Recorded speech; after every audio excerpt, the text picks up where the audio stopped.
నమస్కారం గురుగారు. మహాదేవ.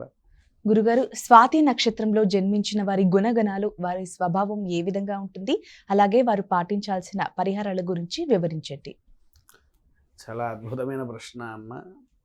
స్వాతి నక్షత్రం గురించి చెప్పే ముందు ఒక చిన్న విషయం చెప్తా. కష్టాలు ఎక్కువగా ఎవరికి వస్తాయా అంటే మొట్టమొదటి పేరు స్వాతి నక్షత్రం అనే చెప్పాలి. స్వాతి నక్షత్రంలో జన్మించిన వారికి స్వాతి నక్షత్రానికి సంబంధించిన పేరైనా సరే మనం పెట్టుకున్నప్పుడు వారికి వచ్చే కష్టాలు వర్ణాతీతంలో ఉంటుంది. ఎందుకనంటే ఇది మధ్యరహితంగా ఉండే నక్షత్రం. ఇది ఎప్పుడు మంచిగుంటుందా ఎప్పుడు పోతుందా అనే విషయం ఎవ్వరికీ తెలియదు. ఆ సందర్భంలో ఏమవుతుందంటే ఈ స్వాతి నక్షత్రంలో జన్మించిన వారు పుట్టినప్పటి నుంచి ఏదో ఒక కష్టంలోనే ఉంటారు.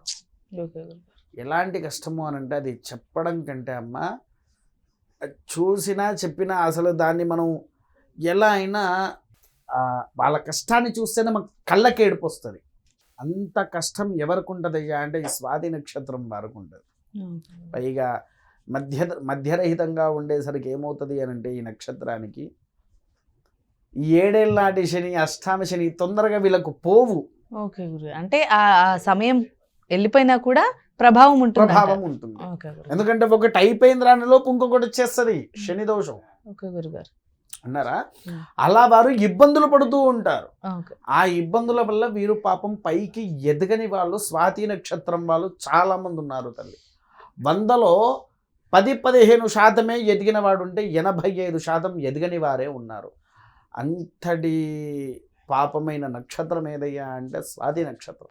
మరి వాళ్ళకి పరిహారం ఎలా గురువు గారు? పరిహారం తల్లి వీరు వచ్చేసేసి ఏంటి అని అంటే ఎక్కువగా మన సుబ్రహ్మణ్యేశ్వర స్వామి వారి ఆరాధన ప్రతి నెలకు సంకష్ట అని ఒకటి వస్తుంది.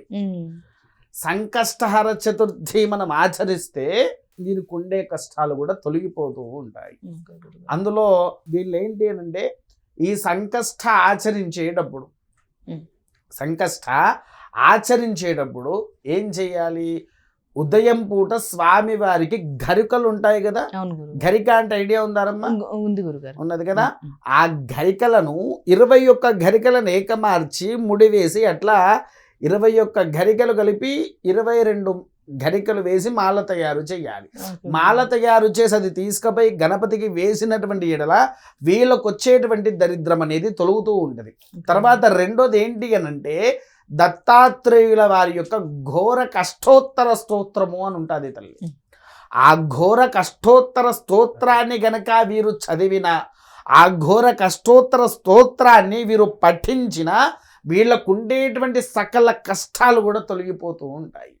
అయితే వీళ్ళు ముఖ్యంగా ఏంటి అని అంటే గంధములో కస్తూరి గంధము అని ఉంటుంది తెలుసా? ఇది విన్నాం గురుగారు. కస్తూరి గంధం విన్నావా? దాన్ని చూసావా? లేదు గురుగారు. చూడలేదా? ఇదే అమ్మా, ఇది కస్తూరి గంధము అని అంటారు.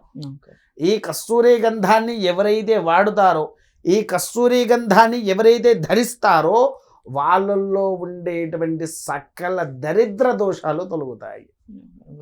అంటే ఇందాక పూర్వం మనం చెప్పుకున్న దాంట్లో తినగవేమ తీయనుండు అని ఉన్నది కదా.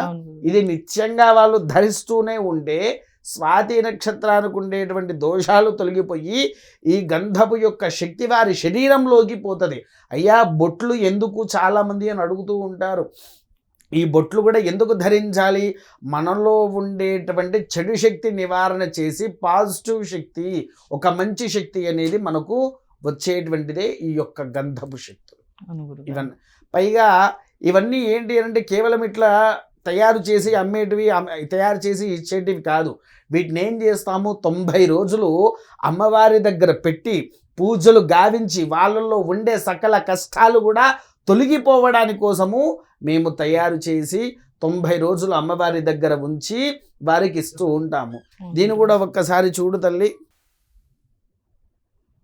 ఇది కాస్త ఇతర గంధాలతో పోలిస్తే కాస్త వేరుగా ఉంది దీని సువాసన. దాని సుగంధం కూడా ఒక మనసు ఒక ఆనందమైన భరితంగా వస్తుందా లేదా? అదైతే ముమ్మాటికి ఉంది గురుగారు. చాలా అసలు ఒక్క నిమిషం ఇట్లా బ్రెయిన్ అంతా రిఫ్రెష్ అవుతూ ఉంటుంది. అట్లా అంత పాజిటివ్ ఎనర్జీలను ఇచ్చే గంధాలు తల్లి ఇవి. మెయిన్ గా నుదుటి పైన పెట్టుకుంటాం కాబట్టి ఇక్కడ నుంచి ఇక్కడికి సువాసన అనేది తొందరగా వచ్చేస్తూ తీసుకోగలుగుతాం. ఉంటుంది, తీసుకొని వస్తూ ఉంటది. ఎదుటి వ్యక్తికి కావాల్సినటువంటి అపూర్వ శక్తిని కూడా ఈ గంధము అనేటువంటిది వారికి ఇస్తుంది తల్లి.